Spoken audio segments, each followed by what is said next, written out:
Welcome back to the Barrett channel today for a brand new video. Now, I'm in the comfort of my apartment, not able to go out at the moment because we are in lockdown, unfortunately.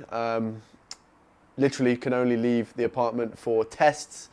I do have a little garden area downstairs, but why not film, as I said, in the comfort of my apartment. Now, as you've probably read by the title already, we're going to be talking about the cost of living here in China. Now, I'm going to draw from my own experiences of living in Shenzhen and compare it to a city in the UK, kind of like by like. So I've chosen Birmingham in the UK to compare with. Probably the most expensive city in China to live in will be Beijing or Shanghai.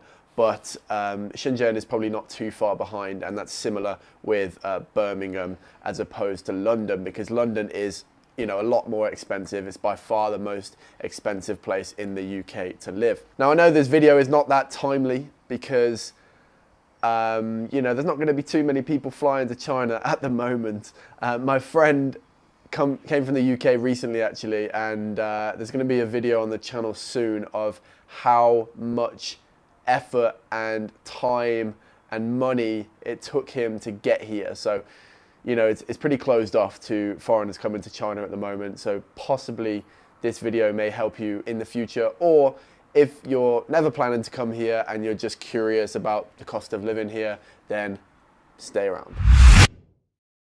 Now, to make it easier on myself, I'm going to be talking in the currency of Great British pounds. Currently, as I'm recording this, it's about 8.5 RMB to the pound, and it's about 1.3 US dollars to the pound. So you can do your own translations, currency translations, as I'm going throughout the video. Now, first thing that comes to mind when you're talking about cost of living is, of course, rent. How much per month is it going to cost for you to stay under a roof in that city? In Shenzhen, it massively varies on the location you are in the city. How close it is to a metro station, etc. I know that's the same everywhere in the world. It seems to be a significant factor in Shenzhen or many Chinese cities. So I used to live in an outer district called Longgang. It was very close to a metro station, my apartment, and it was fairly spacious studio apartment with an ensuite, etc. And that was costing me about £150 per month, which is just incredibly cheap. From that apartment, it took me about 1 hour on the metro to get down to the center. So if you're willing to do that and you don't have to go into the center that often, then that is definitely a viable option, because that is really, really cheap for a new apartment to live in, a city of 17 million people. That's pretty amazing in my eyes. However, now I live much closer to the center, probably about 20 minutes away on the metro. However, I'm not even that close to a metro station. I need to take my electric bike for 5 to 10 minutes to get to the station. And here I'm paying just under double that, so about £280 a month.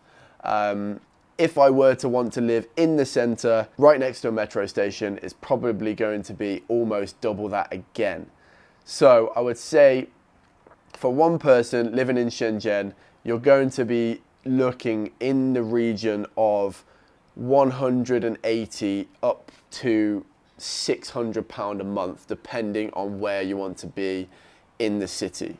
Now, in Birmingham in the UK, I was doing my research online, and it seems at the moment for a one-bedroom apartment or a studio apartment, it's going to be anywhere in the regions of £700 to £1,000 a month. So quite a sizable increase.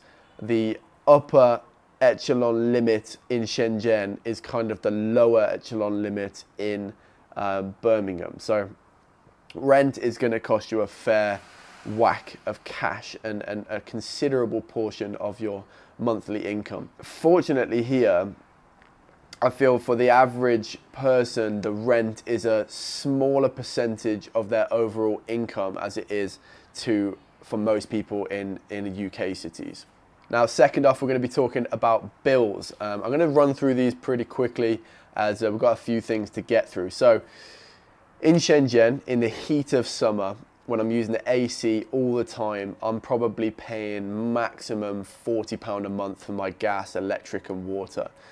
Actually, no gas is used in most modern apartments here. It tends to just be electric and water. That is insanely cheap. And then down into the winter months, it's going to be half that, maybe 20, 25 pounds a month, you know, which isn't really much at all. Now, I've had friends and family recently in the UK messaging me saying, oh my God, you know, our energy bills are going through the roof. You know, they're seeing prices have doubled in the past few months because of this Ukraine-Russia situation. And, you know, there are a lot of families who are only just earning enough to pay all these bills and pay the rent and the car already. And, you know, they're going to be finding it very tough as the energy prices begin to soar. So in the UK, for a studio apartment, one person living there, you're going to be paying at least double what you are here. It's going to probably be in the regions of 60 to £100 a month in terms of gas, electric and water.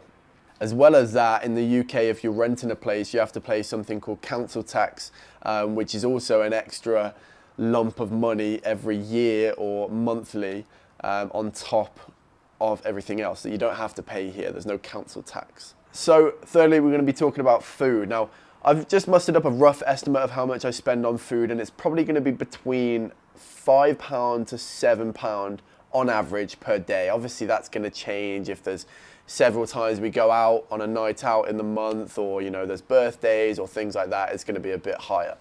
But typically, when I'm at home, probably around the region of £5 to £7 a day. Now, to be honest, I think that's pretty reasonable because I am eating out a lot. It's something I've been able to do here a lot more than I ever was back in the UK, because there are things available for every kind of price range here on the street.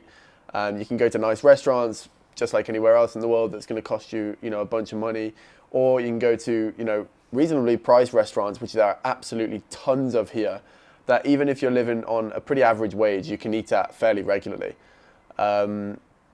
And then there are a lot of street food stalls which you could literally eat at 3 times a day, and it's not going to break the bank in the slightest. So as a rough estimate, that works out at £150 to £200 a month on food and water. Water's the other thing as well. You can't drink the tap water here, so you do have to add that on as an additional expense. You have to buy bottled water. I would say probably I spend about £10 a month on drinking water. Now the next one is transport. Now transport is probably one of the things, when I do leave China, it's probably one of the things that I'll miss the most. It's super easy and convenient and inexpensive to travel anywhere, and fast. Because there's bullet trains that sort of go everywhere around the country. There's over 30,000 kilometers of high-speed rail around the country. You know, you can literally go pretty much anywhere for a reasonable price. Of course, there's flights all the time that are not too bad. And then in a city, you've got metros, you've got guys on electric bikes that will take you places. You've got DDs, which are super inexpensive comparing to the UK. It's never really an issue to get around anywhere. And then you've got the shared bikes, which are literally dirt cheap, like 2 RMB, 20p, you know, to use for as long as you want. So you've never got an excuse to, you know, not travel somewhere if you need it there, other than right now because we're in lockdown, so we ain't going to be traveling anywhere. Compare that with the UK, and public transport is honestly just not very good. Trains are owned by private companies, so the tickets are constantly going up in price, and the rail network is not that extensive throughout the country. You know, it's easier to drive anywhere. Actually, quite often it's cheaper to drive than it is to take public transport, which is just beyond me. You know, it should never be that way round. It should always be encouraging to take public transport, but it's not. You know, if you live anywhere but London in the UK, you pretty much need a car. Like, I didn't live in a city, and if I didn't have my own car, it's literally like living in a prison, because there was one bus that would come through the village every day, and besides that, you've got nothing. And it's not within walking distance of going anywhere. Of course, I could have a bicycle, but, you know, then I've got to bike half an hour to the nearest town. It's just not ideal. So you need a car, and cars are very expensive to run. anywhere in the world, to be honest, but particularly in the UK as a young driver. You need to pay insurance, which is, you know, really expensive when you're young. You've got to pay petrol costs, which, as I said before, oil prices are rocketing, so petrol is super expensive at the moment. And I'm sure anyone watching from the UK right now will, you know, confirm that it's very expensive just for transport. I remember when I lived about 30 minutes away from work back in the UK, and I was spending upwards of £200 a month on petrol.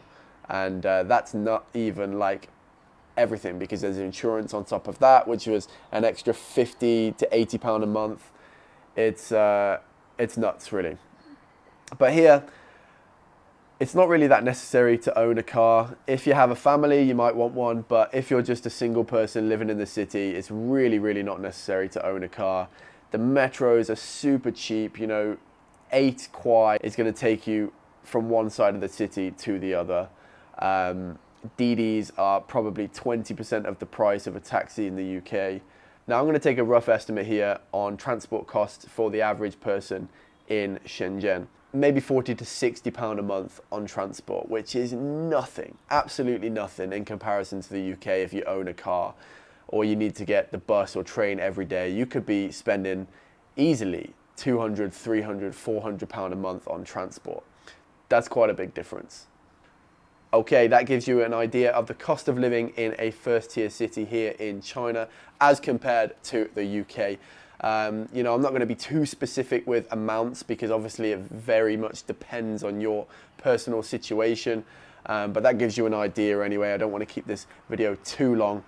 But yeah, it's overall, I would say living here in China for less money, you can enjoy a much nicer quality of life in terms of your monthly outgoings than you can in the UK, because the cost of living in the UK is pretty high in comparison to the wages. But anyway, let me know what you think down in the comments. What's it like in your country, or what city you live in? I would love to hear. Drop a like on the video if you did find it useful in any way, shape or form. It always helps that algorithm, and we will see you in the next one. For now, take care.